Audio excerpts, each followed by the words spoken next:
Please be advised that the views and opinions of the host and guests do not reflect those of the station, the management, and its network.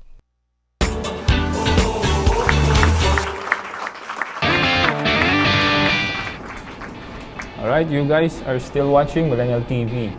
M.A, we want to ask you something personal. Go ahead. Ayun, Okay. Mahirap ba magdadlad? Okay, you're asking if it's hard to come out of the closet. Okay, well, for me kasi ako hindi ako nagkaroon ng coming out story. Like, parang for me, I know when I was a kid, it was very, very awkward given that yung father side ko, Christian, and then most of them are guys. And then I remember noon parang I was like bullied, I was pressured to, act a certain way kasi nga parang it was different way back then. However, hindi ako nagkaroon na parang I'm gay or something like that because eventually nagta-transition ako into just becoming confident and becoming comfortable with how I speak, how I act, how I walk, how I talk or something like that. So, And then when I started working na, doon na ako nagkaroon, parang I earned my bones sa parang if you ask me now, I can confidently say na yes. And what about? Parang gano'n, parang then, I'm gay then, parang gano'n. So for me, that was me. Pero a lot of people, they felt that they needed to come out because they were in the closet for so long and they were like very good at hiding it.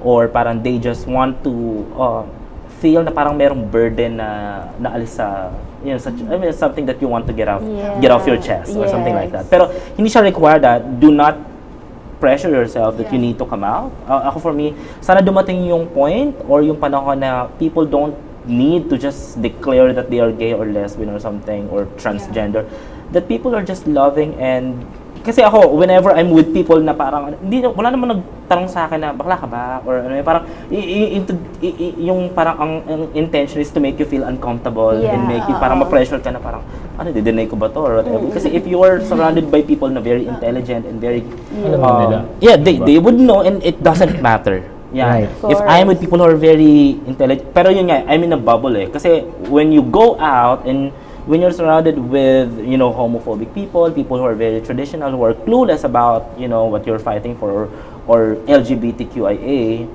parang sa kanila alien ang pagiging bakla and marami silang negative things to say about it. So that's very sad, but I think we are on the right track given that marami namang causes na ngayon, maraming mga, like the Pride Month that we are doing right now, to prove people na Pero ano ba tip mo dun sa mga gusto parang ba nag-hesitate pa sila na umamin? For me, yun nga, do not force yourself and if ever man na you're still figuring out kung ano ba talaga yung sexuality ko, if you're still confused, that's it. I mean, it's a journey. You don't just wake up one day, okay, I'm gay, or you don't just wake up one day and you decide na parang kasi I understand people, marami kino-consider. Parang they will probably hurt or offend people, nakasalala yung employment nila, nakasalala yung relationships nila with their family members, yung church nila or whatever, or something like that. Pero sabi ko nga, it will get better in the end, okay? Just hang on there, just know that you are worth it and you are loved, you are cared for. Yeah. That's it. Wow, what an inspiring answer. Okay, this is a happy question, MA. Yeah. When was the first time you celebrated Pride Month? Yung parang syempre out ka na, super proud ka na. Very kasi ako, late bloomer when it comes to being like loud about it or something like that. Yeah. I think my first ever Pride Month was in 2017. Yun talagang parang sinabi ko sa bahay na parang I'll go somewhere. Pero hindi ko pa nga ata sinabi yun Nakita nila na nag-post ako, may mga flag na kami hama. It was still in Marikina. Kasi parang ang awkward na parang you don't want to come off na parang masyadong strong or something like that. But if you are surrounded by people who are loving, like your family members who are supportive, friends who just accept you just as you are, it won't be too hard. So yun yung tip ko sa inyo. Find your circle, find your family. If you are surrounded by people who make you feel that there's something wrong with you, no matter what you do in life or no matter what achievements you get in life, you will never be enough because they think something is wrong or you don't measure up. Okay? So yun lang, pumili ka ng barkada mo. Yun, that's for me. So tama bang takeaway with how you've explained it na ang celebration ng Pride Month, no?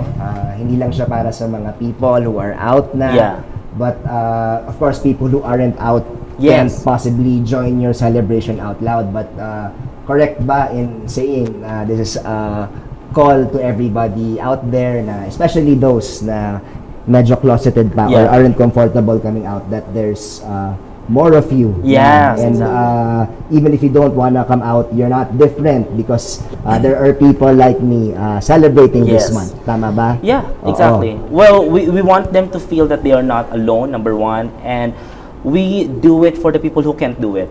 Like, ako, it comes from a place of privilege na parang I can just be who am I and not care about what other people will think, what other people will say, kasi parang I earn my own, I have my own money, I have a career, I have whatever. But for a lot of kids out there who are still dependent sa mga parents nila, they are so afraid na ma-disown, they're so afraid na ma-discriminate because, it's still a thing right now. I understand why you are still hiding or something like that. We are not forcing you or we are not judging you. We are doing it for you and hoping that things will get better sooner here in the Philippines, in our country. So, this is very personal. Yeah, I mean, I love this episode because I get to share my experiences and a lot of our struggles actually. So, which is very important. May inspire mag-out. Which is very relatable sa mga millennials natin ngayon who are going through something. Kasi I've been through it na it has been a very stressful journey rin kasi. So, yun. Kumbaga parang for me, ganun. Ito, M.A., how do you respond to homophobic and transphobic attitudes? Oh, I think that's a question for everyone. Yeah, for everyone, yeah. Well, you have to really call them out and make them feel that, what they're doing is wrong. Kasi, sabi nga nila, di ba, silence means admission, or parang if you don't fight back, parang fake news yan eh. Kung hindi mo i-correct or kung hindi mo sasagutin, parang magmumultiply siya, mas maraming tao makakita, and then they will agree with it, and then that's it. Kaya siya nagiging norm. Kasi parang, for example, oy, bakla ka, or parang bakla naman yan. As an insult, or parang to call someone weak, bakla. And then parang everyone's doing it because no one's calling it out. Kasi nga, pag kinall out mo, baka sabihin na sensitive ka naman, or overreacting, or whatever. But right now, this is the time to be woke. I mean, it's a luxury, it's a privilege to be woke, especially now we all have the information that we can get from social media, from the mainstream media. So, yeah, the way I respond to it, I correct them. And then if they are very, very close-minded about it, what else can you do? You just ignore them. You act as if they don't exist. And if you're religious, you pray for them.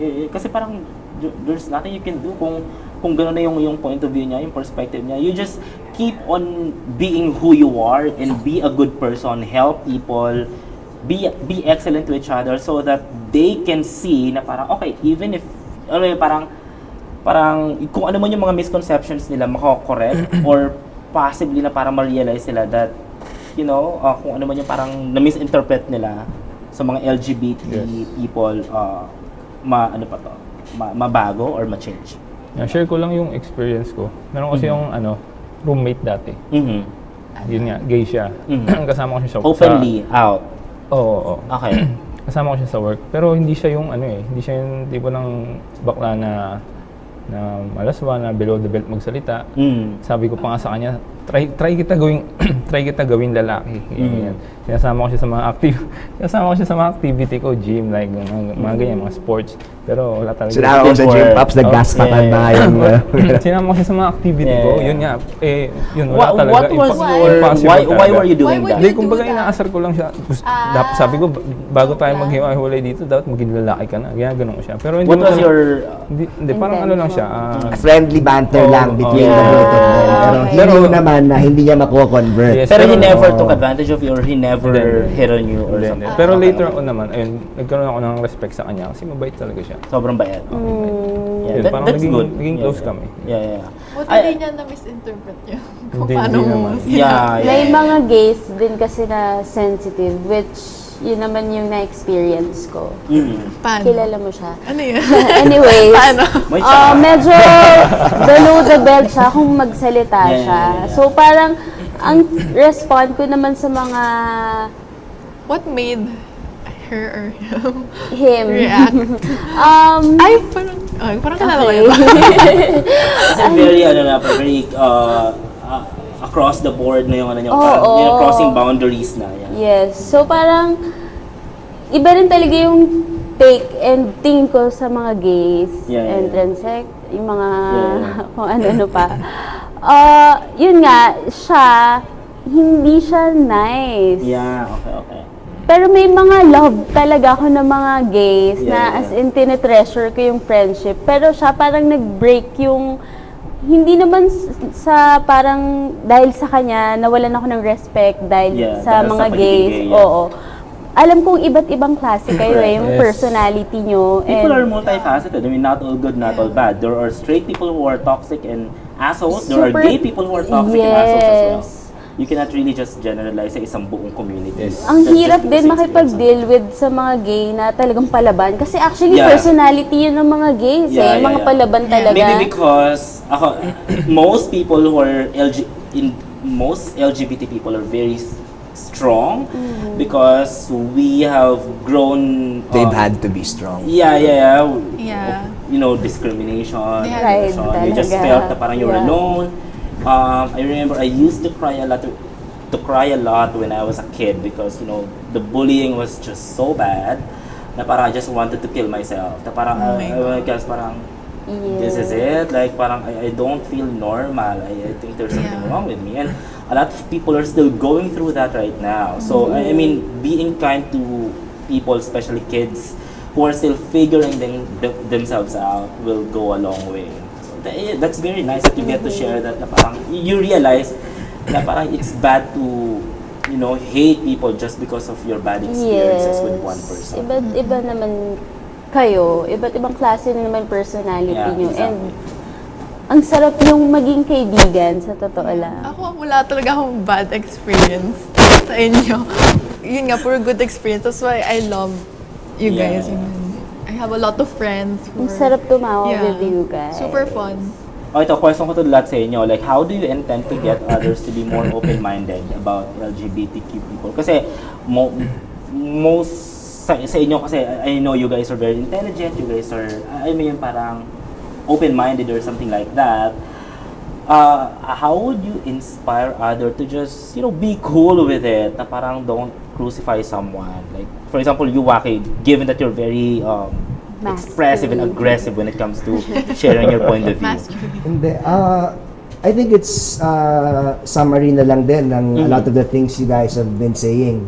For example, learning that if you have a bad experience, and I've had bad experiences, you can't generalize that to everybody in the community. And I think that's part of the celebration nga, to show everyone na parang not everyone is your bad experience. Number two, yun nga parang I think we're gonna have to hang tough together lang na yun nga we're not sure na if it's gonna happen within our lifetime na ando na yung full acceptance. But for the meantime, we have to hold everybody accountable in terms of how they talk to people. Like ako, ang sinasabi ko lang, tanggap ko na hindi naman lahat ng tao magiging kasing open-minded ko. Kasi ako nga, ang mga katrabaho ko naman lahat is members of the community, right? But ako, what I tell people who might not be as open to the community is, no one's telling you to change your mind, but make it a point na lang na kung makakasabi ka ng discriminating things towards people from the LGBTQIA+ community, huwag ka na lang magsalita. So wala naman nagkasabing magbago ka ng isip mo kung talagang ganyan ka sarado.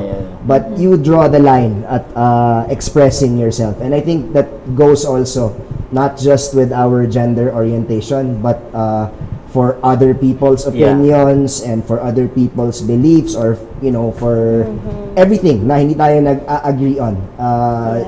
If you have nothing nice to say, I think it's best to keep quiet na lang, as a general rule. Yeah, right. Kaya parang iwas ka na lang, ganun. Imbis na magsalita ka, di ba? Imbis na i-judge mo. Iwasan mo na lang. Mahirap din naman yung iwas in the sense na yun nga, paano kung ka-work mo ito, di ba? So, put yourself in the position of someone na hindi open sa mga ganyang bagay. So, kunwari, meron sa ating transphobic dito or homophobic dito, di ba?